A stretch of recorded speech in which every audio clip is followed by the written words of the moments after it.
I'm Troy Kirby with a quick look at the 2022 Washington State Legislative Session. One bill that did not pass beyond the Senate during the 2022 Washington State Legislature was Engrossed Second Substitute Senate Bill 5662, which would have created an intergovernmental coordination to address transitional people who are encamped on state public rights-of-way to public housing solutions. And I've got to say, when I first saw this bill, I wasn't necessarily behind it. And I wasn't behind it for one specific reason, and that's because it didn't have a lot of measures of accountability to ensure that the program was going to be effective, that it was going to have a positive effect.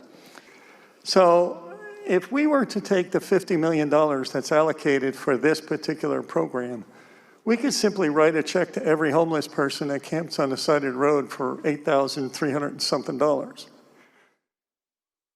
I am afraid that the original bill will motivate people to actually camp on the side of the road. So this doesn't relieve the problem of getting people off of roadside encampments. I believe this will simply exacerbate the problem.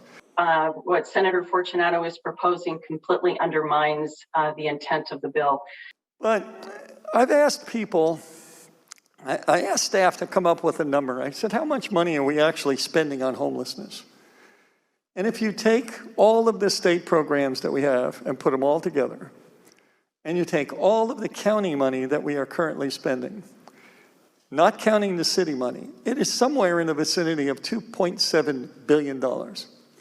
We're going to add another $50 million to that, Mr. President. And we're going to, the biggest problem I have with this bill is that if you want all of these services and all take the advantage of everything that's in this bill, all you need to do is camp on the side of the road.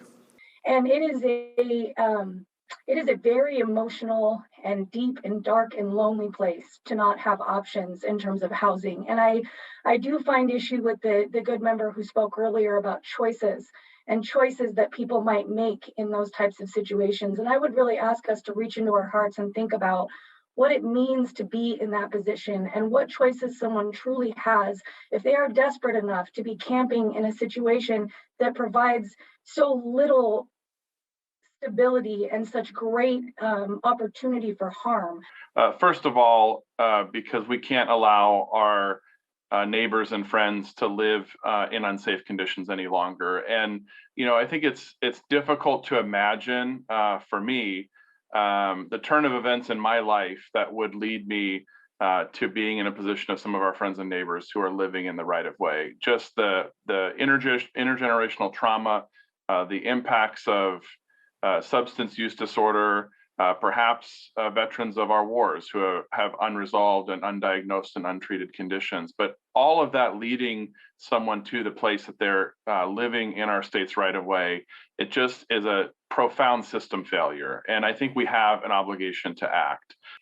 We have already last year requested and passed a Ruckels House study that is to look into all the aspects of homelessness, including the behavioral health, the lack of a job, the not being able to live somewhere or have a home, and why, and all of the root causes of these issues for these people.